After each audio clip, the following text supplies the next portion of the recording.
Josh Stoll, and with us, as always, our executive producer, Mr. Chris Miner. Refreshed, rested, positive as hell. How are you? Well, kind of the opposite. I don't know. We've had a rough run of baseball. I'm feeling a little beaten down by the season. You might get a different host today. I don't know. Well, you can't lose games if you don't have games to play. So I've had a relatively stress-free week, especially with no podcast last week. So I don't know. If I look rejuvenated, there's plenty of reason for that. Your skin is glowing, so looking good as always, Chris Miner. But we have so much to catch up on. I mean, you take a week off, and it is just a slot of information that is left to kind of sort through, and trying to prepare for this episode was overwhelming, daunting. It was just like, we have missed so much just taking 1 week off. Where do we even begin? We can't cover 60-some games. It's just, so I had an idea. I want to run it by you here. Rather than doing all the normal segments, our Max Bat scoreboard roundup, what's on tap, of course we'll give some love to our wonderful sponsors, but I'm thinking we just kind of do like a state of the league address here. We kind of burn through the standings. Maybe we take the brackets as they kind of sit, but we just have a baseball chat like we have with so many of our guests, and just catch ourselves up, catch the league up on what's happened, where we're at, and what to expect over the last 20 days of the regular season. How do you feel about that? I dig it. I mean, we could be here for a couple hours if we really wanted to give everyone love that needed it or probably deserves it. But like you said, it is a mountain of info. And when you have other things to do, it is what it is. So yeah, I think we just trying to catch ourselves up and everyone else up. I think this would be a good exercise just to level off here. So we'll call it a change-up, right? If we keep pounding fastballs down the middle, we're going to get beat too, right? So we're going to call this a change-up, and we're going to just take the conversation as it comes, where it leads us, as it goes. We won't do a ton of editing. We're just going to have a baseball chat. People might like it more, people might like it less, but it is what it is now, because here we go. Right. Take it or leave it, right? So I'm thinking we just start with kind of how the brackets are laid out. I'm told by the Federal League Executive Committee that brackets are coming. You can expect those before our next episode, is what I'm told. So they should be out with sites, dates, times, and locations, so everyone can get a feel of where they're going to be playing, start to look at the standings, maybe prognosticate a little bit about who you might be running into. But let's start there, and I think it'll kind of start to work itself out. So, logical place to start with our AAA. We've got one team left unbeaten. It's the TC Snappers, sitting there at 10-0, but looking at their schedule.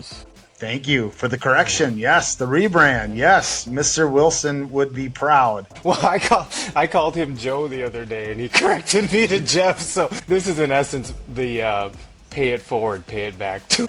There you go. Yeah, Jeff will be happy with you, and now you've totally redeemed yourself for that oversight. Yes, the TC Snappers are our only unbeaten team left. They're sitting there at 10-0, but the schedule that they have coming up, you couldn't write a better storyline for the top-ranked team right now. I mean, listen to this murderer's row. They have in their next 3 games, they have Waconia, I'll remind you, is 8-2. They have Minoa Grays, who are 10-2. They have the Minnetonka Saints, who are 12-1. They get an off game with Red West, but then they come back with Tonka Bay, Minnetonka Saints, and the Waconia Islanders again, before ending with the Chaska Diamonds. That is 6 of their final 8 games against elite, not even good competition, elite competition in the Federal League. This is anyone's game as far as it comes down to the 1 seed. They'll be battle-tested, obviously, and ready for the postseason regardless of where they fall. But if I were a documentarian, it would be pretty cool to follow this team for the last stretch of the season here, just to kind of, you're going to see really good top-notch baseball, probably the best, stretch of baseball in this league that you'll find, and then, you'll get to catch up with kind of the inner workings of the transition there, and then, the other storylines too. So I think it's a really cool story with the rebrand and all that, and there's plenty of opportunities to pop out and check out some good baseball involving the Snappers in the next few weeks. Just a reminder, they live stream their games on Facebook too, so right. I catch quite a bit of their games, and I will definitely be tuning into a fair amount of what they have coming up. Starts to beg the question too, like, do you throw your best guy? It's tough to beat a team 2-3 times in a season. Like, how much do you reserve? And because they're going to be running into these guys in the AAA playoffs, so I don't know. There's some chess to be played. Right, and other variables. What if there's a rain day, right? And you all of a sudden you have 2 games at the end of the week during that makeup week against foes like these. You never know what's going to happen, right? So plenty of curveballs left, I'm sure, but they have the manpower to come through this in that top 1, 2, 3 kind of area. They're well equipped to finish in the top 3. I feel like if they play the way they're used to playing through this next stretch here. Well, that's the other part of it too. I mean, they have 8 games in 20 days. That I don't care how deep you are. That is an undertaking, and they're not alone in that bracket. I was gonna say, in that basket. I feel like there's a few of us. I mean, we can skip down to East Metro. They've got 8 games left in 20 days as well. Their schedule isn't quite the murderer's row. I mean, they've got Rosemont in there. They've got River Falls in there. They've got a pair with you guys, and South Metro always seems to play them really well. A couple of sleeper games. Maybe the Rockets jump up and grab one. Maybe Milltown, puts it together, or Elko. Some good teams that could, pull a surprise win when you get the Mammoth on a night, when they're playing 8 games in 20 days, and maybe they don't have the full roster there. So there's some potential stumbling blocks there, but they seem well positioned to top seed as well. I think Hastings is another team that could potentially grab that 1 seed. They are sitting at 11-1. They've taken care of business. Outside of that Lakeville game. They got Lakeville again on the schedule. That's going to be a really fun rematch. They've got Newmarket in there, so that could be another difficult game for them. But, then it's Northfield, it's Vesely. They've got Milltown in there. I mean, some pretty winnable games for the Hurricanes. This is a team that could, in essence, run the table, finish 17-1, and be the top seed as well. Yeah, I just thinking about them and compared to, let's say, the other Mount Fed teams, as we like to refer to them. Take St. Louis Park out of it. Let's just say we're looking at, East Metro, Minoa, and all that stuff. All those teams. I feel like all those teams that we expected to be up there have had a stumble against the team they probably shouldn't have lost against, and I don't feel like Hastings has that yet. They've lost to Lakeville, and was it like a 3-4 run game or whatever. And I've always thought that, coming down the stretch here, them and Lakeville will be kind of neck and neck. And with Lakeville dropping 1 over the past couple weeks, now Hastings is looking pretty good. Their schedule isn't that difficult on paper, and it's just that big Lakeville tilt. So if they take care of business, and like they have been, I feel like they're primed for a top 1 or 2 spot, depending on how St. Louis Park does in their the rest of their month. Can't talk about the AAA bracket without mentioning our 2-time defending champions. The Minoa Grays sit at 10-2. They've got a couple of tough games on their schedule. They've got St. Louis Park, as we mentioned. They've got a rematch against Rockford. Rockford got them earlier in the season. Outside of that, St. Anthony played them tough, but they've got the Mustangs, Legends, and Loons. I feel like those are a couple of games that the Grays should win handedly. I don't see them finishing any worse than, say, 15-3. They'll definitely be a division winner. They'll definitely be in the top half of that bracket. I'm just pulling up. Who did they just beat Tonka Bay, right? 5-0. Yeah. Okay. Yeah, before we took off for the break here, we were speaking about how Minoa has their first real tests, in their new division and all that stuff. Their first real stretch where they're going to get tested, and they rebound against Tonka Bay, which had to be huge for them. I mean, if people are just keep coming at them, over the past however many years, just coming at them about division, whatever. And so I don't care how confident you are, if you get dinged up against, or if you get dinged against Tonka Bay, you can't help but just have that in the back of your head. So that had to be a really vindicating win for them, and probably a stepping stone for a nice little run towards the end of the year to galvanize one of those top half spots in AAA. Brings us to the middle tier right now. The Saints would be a 5 seed right now, despite a 12-1 record. because those top 4 seeds are going to go to the division winners, I'm led to believe. So the Saints would come in at a 5 seeds because they still trail St. Louis Park. They've got the Snappers twice, so I mean those are going to be the games that are going to determine the winner of that division. But the rest of it, pretty marginal for the Saints. I mean, certainly could be a team that could end up at 16-2. They've seemed to be a team that can come from behind. They win a number of different ways. They are just resilient and feel like every time they lace them up, they're going to win. Same with Waconia. I mean, they are still just absolutely pounding the ball. Scott Marcourt is having a rookie season in the Fed that will go down in the permanent record books, perhaps with the highest OBP of all time. I mean, it's an unbelievable run for him. They've got the Snappers twice on their schedule as well. So they are definitely not out of the running when it comes to the West. I think that division clearly emerging as the best in my opinion. With just how top-loaded it is. And even the teams in the middle seem to be formidable. I'm going to continue here. And then we get into the teams that would be expected to kind of play that opening round, right? Where Rosemount sitting at 10-3, really like their odds to run the table. They've got the Mammoth in there. They've got your group, but then a pair with the Senators and the Silverbacks. That team could definitely finish 15-3. Lakeville is right there. They've got Hastings. They've got the A's tomorrow night. Those are potential stumbling blocks for them, but I don't see them losing to Vesely or Northfield. That's going to be a team that's going to be ending up at 14-4, somewhere in that ballpark.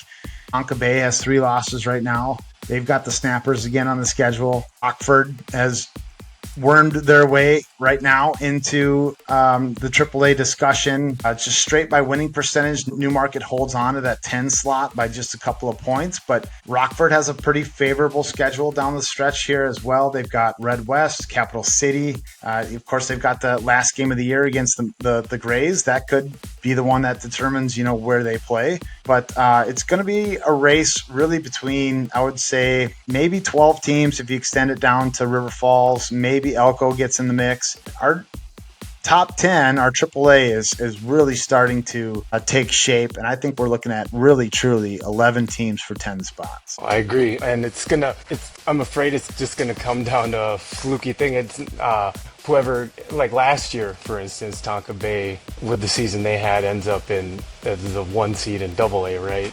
Probably deserved to be a AAA team. I have a feeling one team or 2 teams maybe might have some kind of beef like that this year, depending on how things fall. I think one of the factors kind of that's coming out of this is how tough the South is, just across the board, is aggregate, I guess.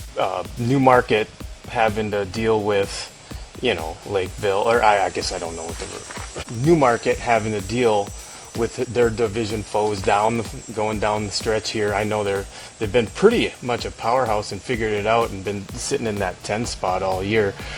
Rockford, with the way they've come on and their schedule remaining, that might be the deciding factor, is strength of schedule and determining on which one of those teams might happen to sneak into AAA. Well, if it comes down to runs allowed, Tonka Bay has to not like that, because they were on the short end of the stick when it came to a tiebreaker last year. But Rockford is, I would say, on the outside looking in. They've played a couple more games, but they've allowed 20 more runs than a team like Tonka Bay or Lakeville, and I don't see them giving up 10 runs a game over the course of the 2 extra that they have to play versus Rockford. So I feel like they could end up being the 1 seed in the AA, unless they run the table and kind of get some help and sneak into that AAA. Rockford, as bubblicious as they come. What? Not a bad place to be. I mean, I'd rather be there than, The AA, single A bubble? Well, B, whatever bubble we are on, yeah. That's a good transition to our AA bracket. When I look at these teams, I feel like at the end of last year, I looked at these teams in the AA, and I'm like, yeah, we need to expand the AAA. Like, there's a lot of good teams in the AA. When I look at it this year, I think a lot of these teams will get stronger in the postseason, but most of these teams are flawed teams, in my opinion. I mean, they've got some deficiency that separates them from the competition. position in the AAA that accurately puts them in the AA. I think it's still going to be good baseball. Like I said, I think, with the rosters being more complete in the postseason, I think, it'll still be a really competitive bracket. I think any one of the 8 teams can win. How much do the groupers get Marks and Meyer to show up, for the postseason? Historically, it hasn't been a ton. So that has made them an early exiter, in the AA in years past. But you have teams like the Loons and the A's, the Jokers, the Chuggers. These teams, I think, can all get hot, but they are pretty evenly matched. And I think, honestly, seeding really doesn't matter, in my opinion, for this bracket, because the teams are just also, a couple of games above 500. They can all pitch. They can all hit the ball to varying degrees. They can all play defense. Otherwise they wouldn't be in the spot that they are. But maybe the team to keep an eye out on is this Burnsville Bulldogs group, who at one point we were talking about them sitting at, I think it was 4-8. Now they're 7-8. Yeah, 3-7. Yeah, somewhere in there. But now they're sitting at 7-8 with 3 very winnable games left on their schedule. They could still end up getting to double-digit wins, being a mid-tier seed in that AA and peaking at the right time. The scenic route to what in essence has become their perennial home, right nestled in there in the AA. Really impressive. And so we wanted to give a shout out to them. Also, the groupers, just, we've kind of made fun of how I at first didn't know. I thought they were cranky, old, whatever. A lot of fun, and it's been really cool getting to know those guys. I happened to be able to go to the All-Star game for the first time, which a whole different conversation, was awesome. But ran into them as well. But it seems like they have a little juice over there on the other side of the border as well. Fun. It seems like they got a little energy. They're playing really good ball, and like you said, when they have their horses in the stable, they're hard to beat. I will say, you were talking about the different tiers, AA. I agree. I believe if you look at the teams in that second tier, there is a deficiency versus perhaps the top maybe 5, 6, right? And I think teams like the Mammoth, teams like Lakeville, teams like Minoa, they're stacked with depth. They have guys that can play that don't play. I think that's the difference, depth. Because I'd argue if you took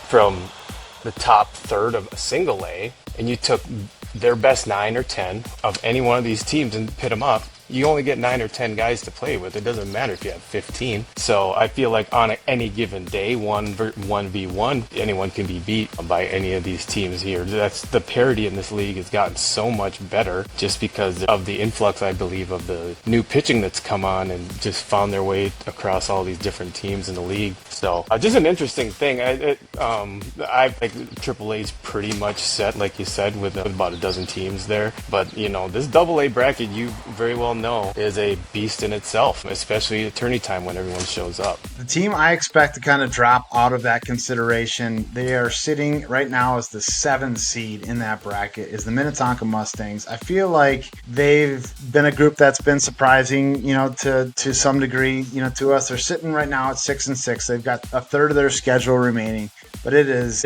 a tough stretch for the Mustangs. They've got the Grays, they've got Tonka Bay, they've got Tonka Bay twice, and they've got Waconia.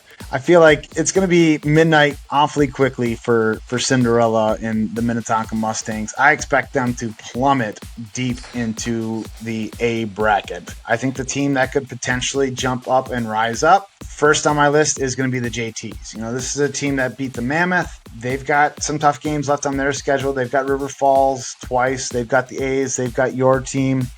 South Metro could get hot, could get lukewarm at least. That's a team that could jump up into that AA conversation, but your schedule is not favorable either. I mean, you've got the A's twice. You've got the Mammoth. You've got the Pipers. You've got the JTs. I mean, that's at least 2 losses in that stretch. I'd look out for someone like the RC Rockets or something to just kind of, I don't know what their schedule looks like, but I think it'd be really cool for a team like JTs or the Rockets to pop into AA this year.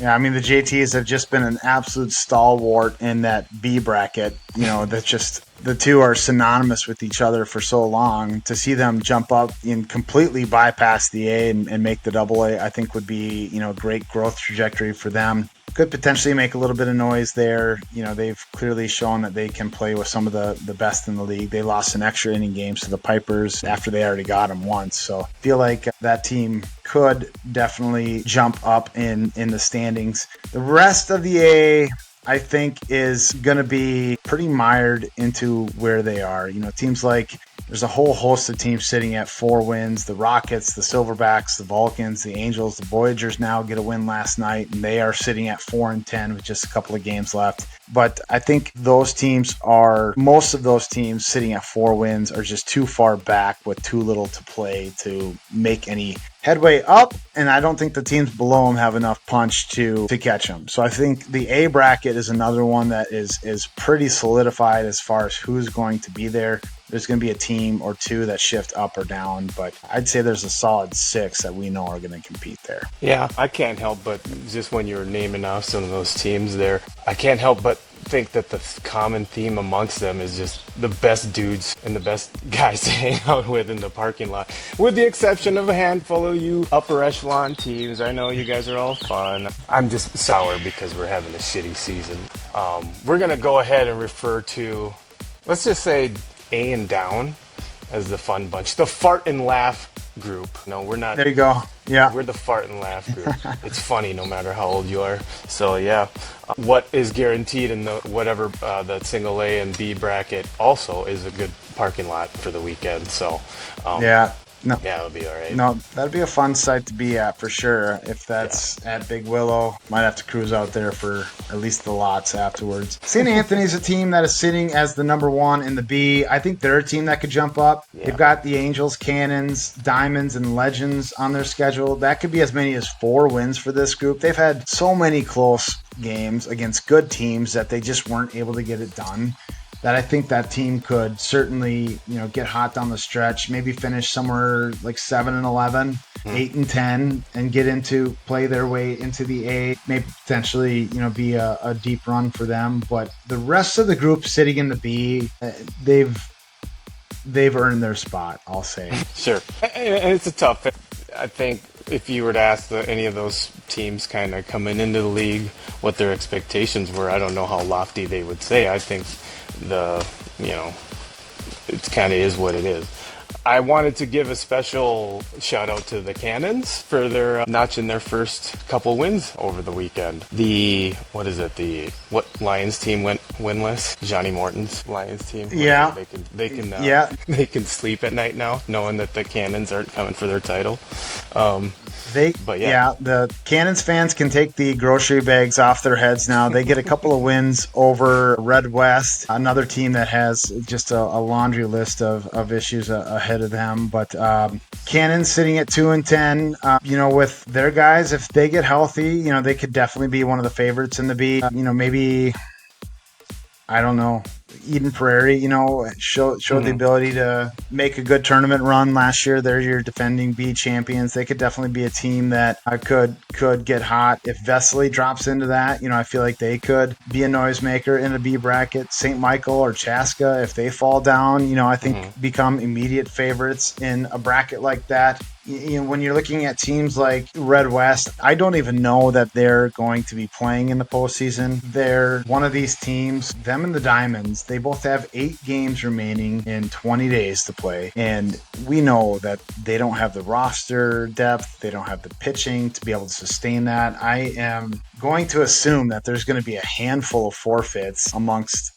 teams like that. Don't want to see it. You don't want to see some of these important seedings, weighing out and coming down to forfeits, especially with the rule added that, guys qualify. Everyone on the roster qualifies with a forfeit. That could potentially bring guys who may not have been eligible to play into the mix for teams on their roster. So it's deciding too much to come down to what I will go ahead and say is mismanagement in the schedule, leaving 8 games with less than 3 weeks to play in the schedule. I know it's been a rough year for rain. I know that not everything's been, within these teams' control, but it's just too much baseball for some of these teams to try and cram in. Where each guy who runs their team has different set of challenges depending on, who, where, whatever. I just hope that it sucks because, at their core, Red West is one of the better groups of guys in the league. And so it does suck because you've heard their frustration, for 3 years now, basically, and just hoping for something to turn around. So we'll see what happens, probably looking towards the offseason for more of that conversation. However, I think that, this forfeit potential issues there with scheduling, whatever, I think some of these items of contention, it might be a good time to maybe segue into next segment if you're thinking about it. Yeah, maybe it is. I said we came in with an agenda, but just Chris and I were opening up with just some bullet points that have kind of led to my state of mind right now. Is a little bit of angst, and I brought up the Peter Griffin from Family Guy, that segment that they've done. He was part of the news crew for a little, and he presented, what really grinds my gears. And I've got a laundry list here that I'm going to ask you to weigh in on and react on of things that are kind of grinding my gears about this league that I absolutely love. Normally we try to keep things pretty positive around here, pretty duckies and bunnies, but I feel like there's a lot of items on this list that really need to get addressed when it comes to the overall health and success of the league. So I'll kick us off. Go ahead. I fancy myself a keen observer of the human experience. I've watched you from afar through this digital wonderland and also in person at a time or two, and I can see what's building up inside you. So I'm anxious to see if you actually are honest with me or if you're just going to feed me lines of bullshit. So, but whatever you do, I'll try to talk you off the ledge. How's that? All right.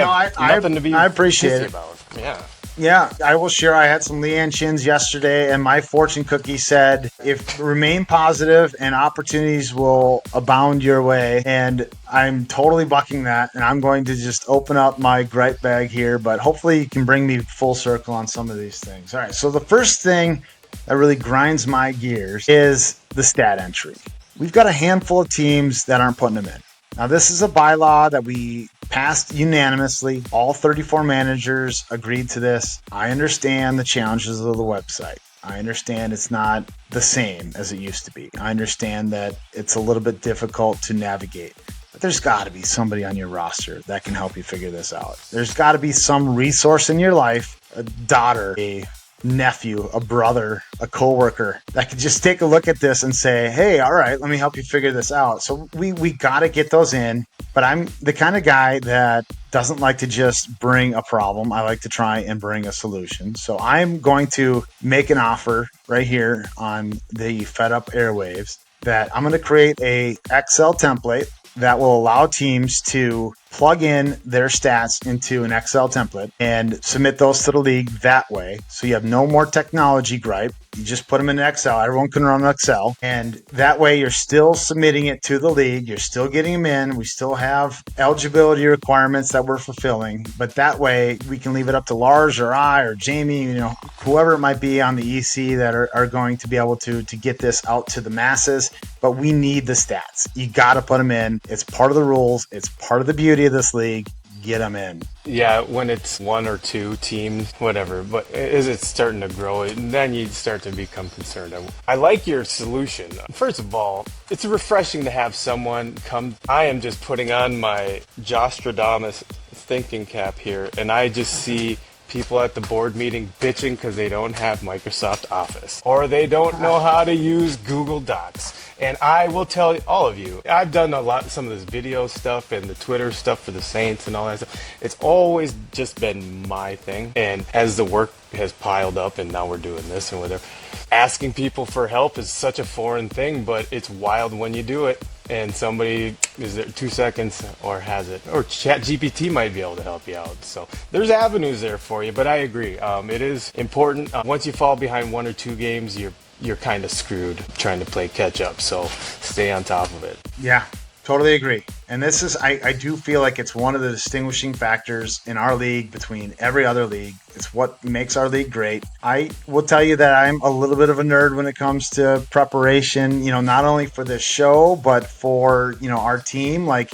I'll glance at, team stats. Like, all right, 34 runs well. We can expect him to take off if he gets on base. He's got 6 stolen bases in 6 attempts this year. Like, I'll glance briefly at that. Okay, this guy's got 8 doubles on the season. Okay, like, let's maybe pitch around him with a guy on second base and first base open. Like, I'll glance briefly at that on the iPad, before going to war and run it by my pitcher. And I just feel like you're putting teams at a little bit of a slight disadvantage when you're withholding some of that information. Yeah, it's not like the league's not asking for injury report, availability reports, any of that shit. It's who showed up and what did they do, and so I get it. It is a pain in the ass. It really is. I remember doing it on the old league lineup site. It is a bitch. It's the last thing most of us want to do after a parking lot, whatever. Luckily, we have after a loss. Right, after a loss, you're right. Luckily, we have a manager that's about as nerdy as you or I, so it's all about it. He'll do it before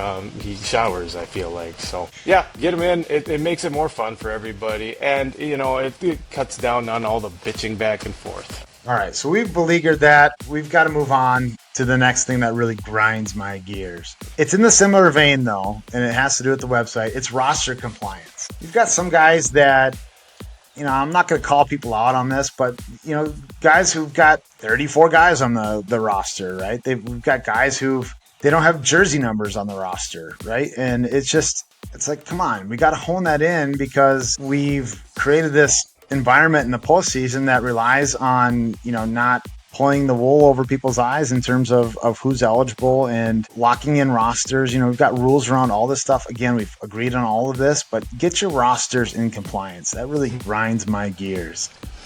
It's a simple clerical job that should take 10 minutes for someone who is remotely capable. You're right, it does. I will say, to be fair, with any of this stuff, it's always a good thing to take a step back and realize not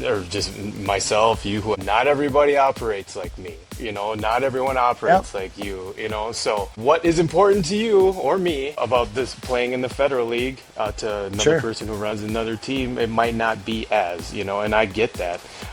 But that's why they have the meetings, and that's why they lay out the groundwork ahead of time. So I get both sides, but at the end of the day, it's something that should get done, and it makes the league better when it is done. Yeah, if you're in the camp right now listening to this and you're like, I just want to play baseball, right? I just want to play baseball.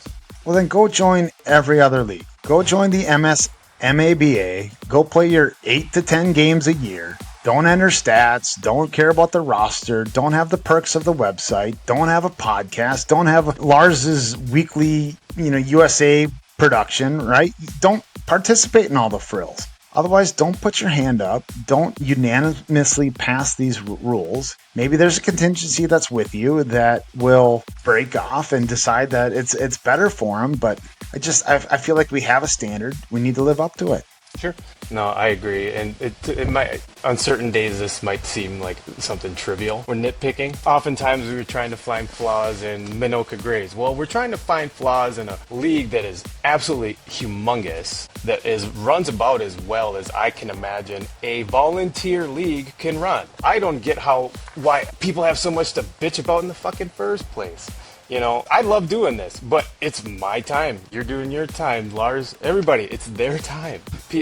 I hope you understand when people get frustrated sometimes when you're in the middle of the summer and you're caught up in the stress of trying to get this stuff done, and then other people don't seem to be on board. I get it. It all makes sense.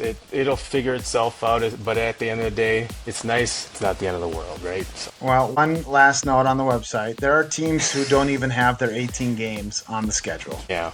Well, how are we supposed to know, who you're playing, where you're playing, when you're playing, who you got left, where you're going to finish? Like, I understand now we're really getting into the weeds of what people, care about and what's important to them. But there are people outside of, content creators that care about this stuff. And I don't know. I just feel like it's such a simple thing. Shoot Lars a text, shoot him an email. Hey, we're playing this team on this date.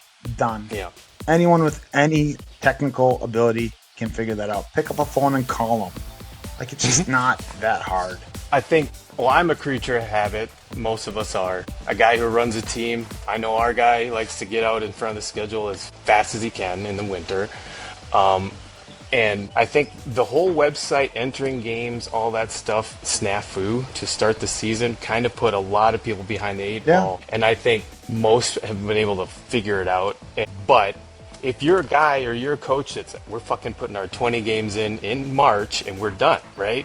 Or by the first game of the year, and then we just have to tweak from there. When you know how to work the system, it's easy. When you're playing from behind already, it could be an issue. So I feel like we give everybody a mulligan on this year. We take a lessons learned and kind of give tips next winter. And I agree. I'd love the ability to put in my own games, and if I have a rain out, like we had with you guys, to be able to switch that on my own accord would be much more convenient and much more conducive to my life and workflow. But it was super easy to say, hey, Lars, change our game from the 11th through the 27th, same start time, same field.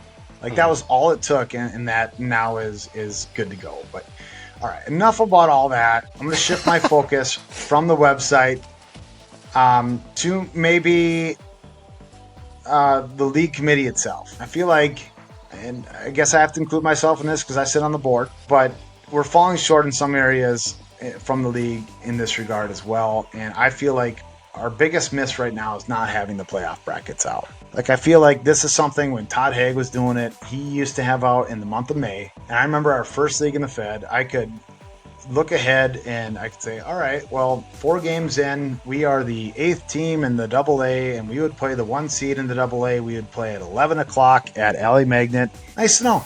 It's not important. It's going to change 1,000 times.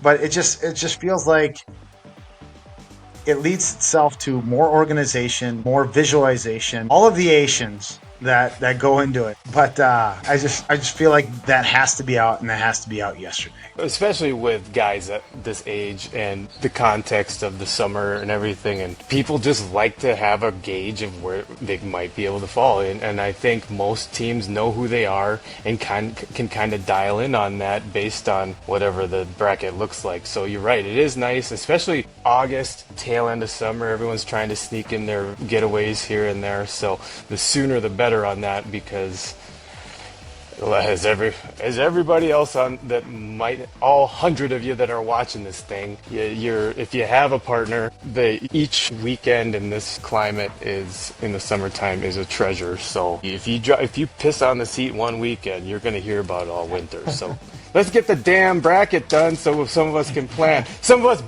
we know when the B bracket's going to be, so I can know when to take time off. But that's, and people have to understand all of the work that does go into releasing that bracket. It's not as simple as I'm making it sound right now. And booking the sites, playoff sites, the host sites is really difficult. And it takes a lot of negotiating and back and forth, and things change. And we're lower on the priority list than, the NBA, and with the way that they're doing regions and Class C, hosting, right? It's just, the list goes on and on about all of the things that are ever changing with those details. And so I have to play my own devil's advocate here and say it's not an easy process to master, but I just feel like we got to do better at it.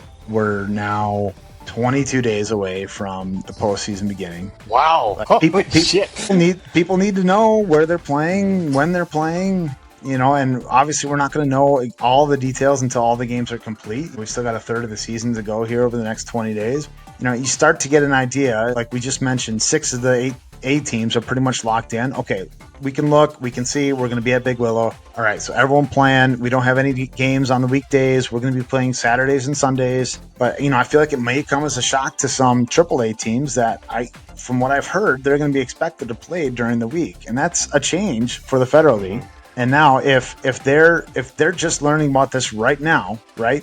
And you've got guys who are like, I've got a work trip in between the weekends of the playoffs that's been planned for 6 months, and now you're just going to tell me 3 weeks out that we're playing during the week?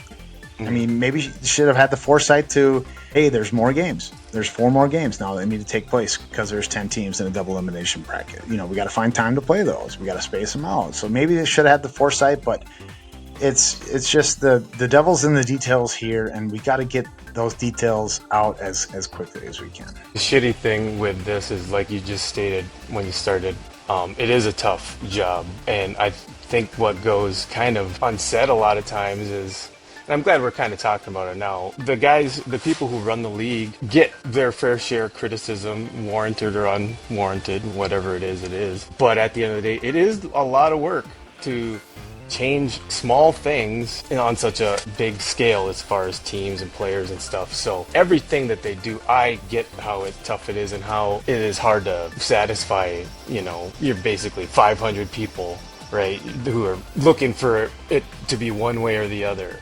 It's hard to do that. So I want to just say it feels like we're kind of beating this into the ground a little bit, but it's just, these are superficialities at the end of the day when it comes to the health of the league and how it operates. But fair points, and I think every little thing we can do to make it better for everybody else, it's just going to keep growing and growing and become stronger. I agree with you. And we sit here on this show and we beat the drum that this is the best league in the country, and I still believe that.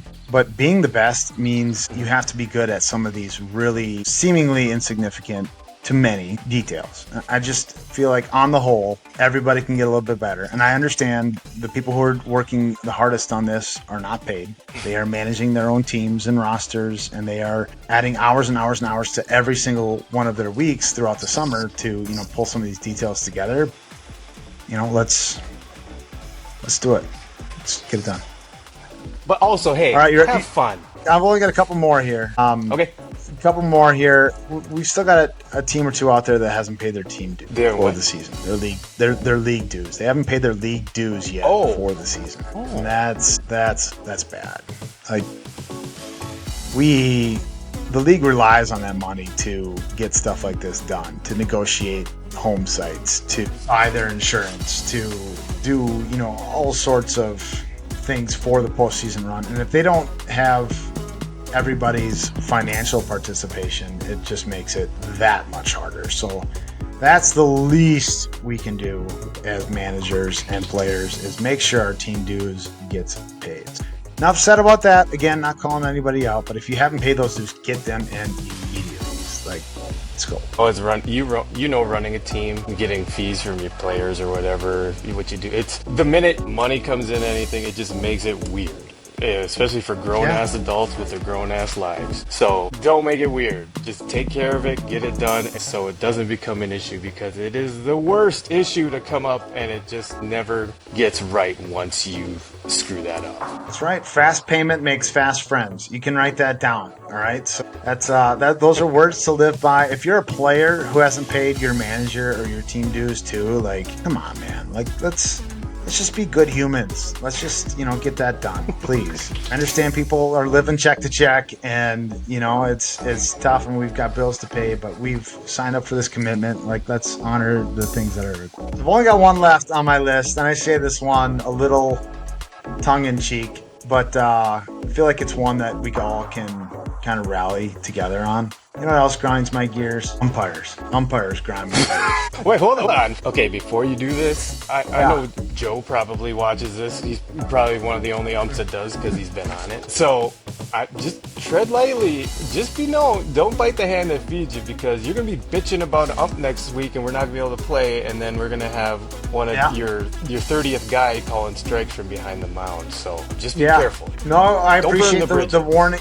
I appreciate the warning here, and ironically, I'm the person who coordinates the umpire pool for the postseason for the Federal League. So, and I will say that most of the guys in that pool do a really great job. They are easy to work with. They are reliable. They do the best they can. They are humans. They make errors like we do in a game, but it just feels like we've been on a run lately of guys that want to escalate rather than de-escalate. A game, they get someone who yells at them, they're yelling back louder, they're swearing out there. They're it just feels like let's all be a little bit more professional. I will take my onus in this. our guys, our team, we've had some pretty demonstrative reactions to some of these umpires, and that has certainly fueled some of the fire. But all of us, let's collectively just introspectively look at who we are and what we're bringing to the table, and just collectively be better to each other and to the game, because I feel like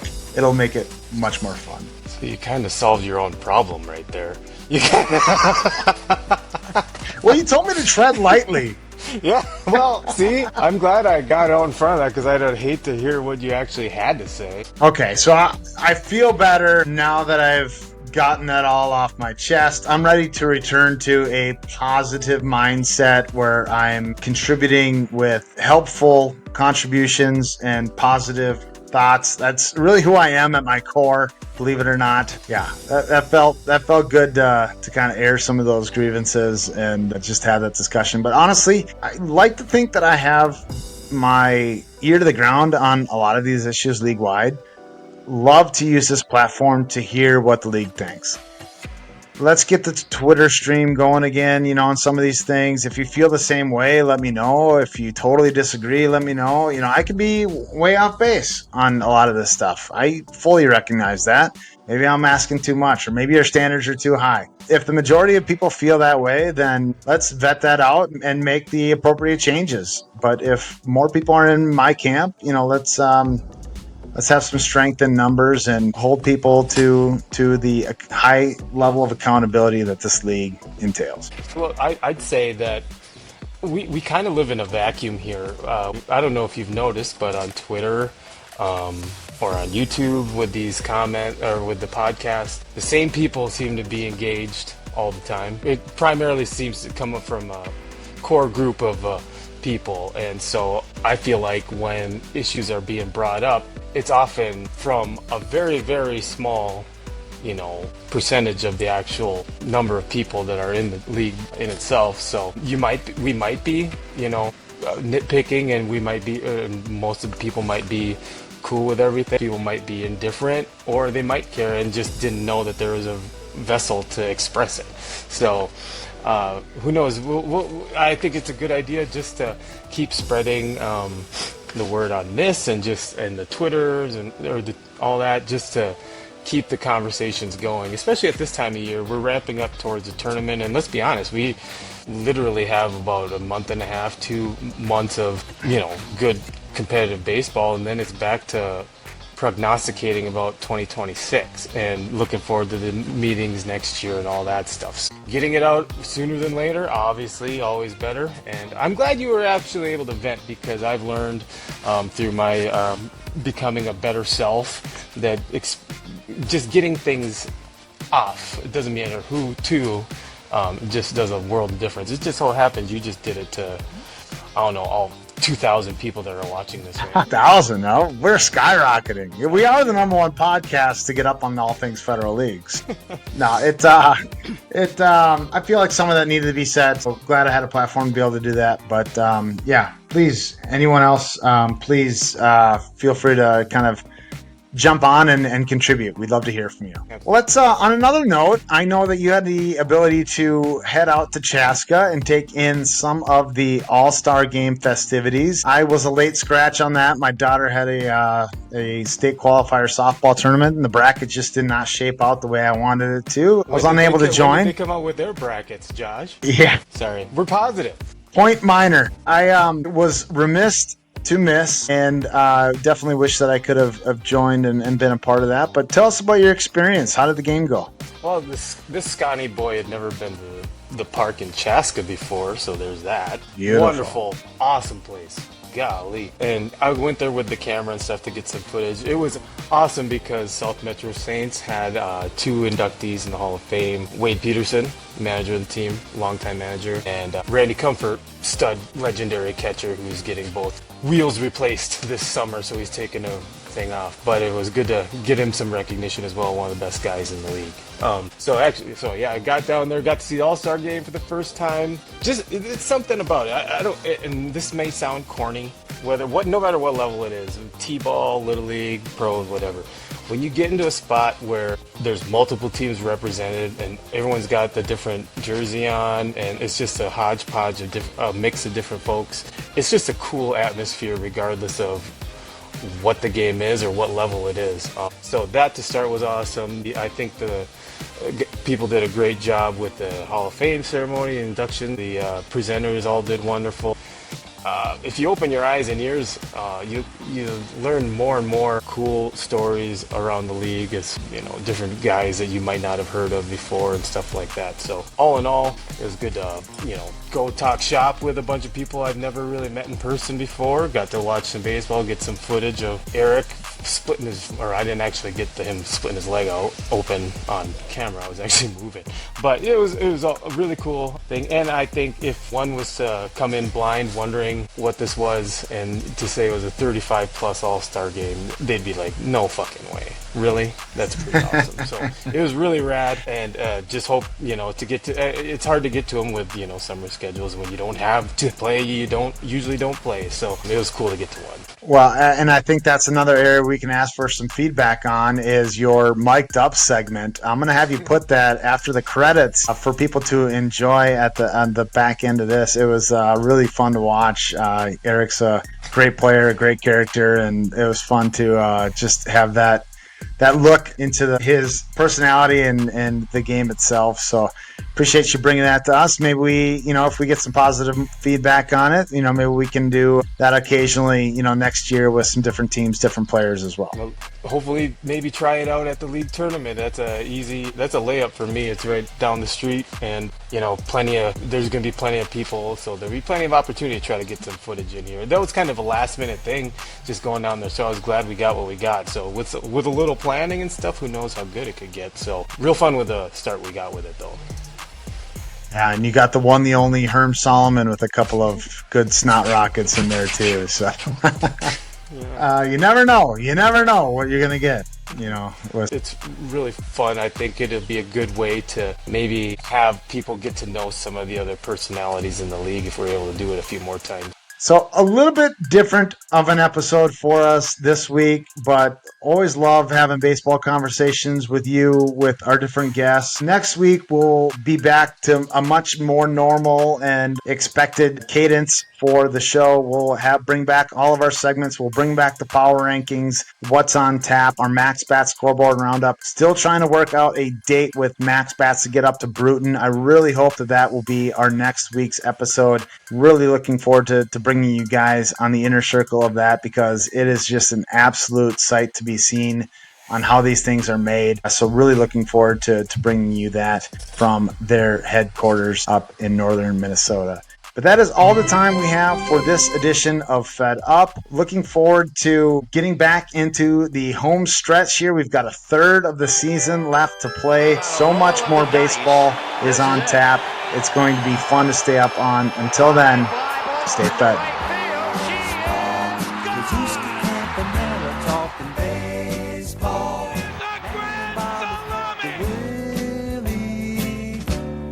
Mickey and the Duke.